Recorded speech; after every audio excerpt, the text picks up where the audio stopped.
محبت کرنے والے صرف توجہ کے طلبگار ہوتے ہیں.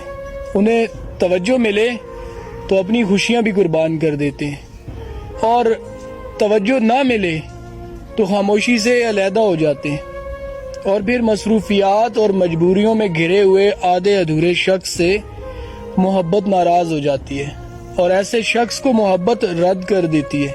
ایک بات یاد رکھیے گا، محبت اور موت پورا انسان طلب کرتی ہے.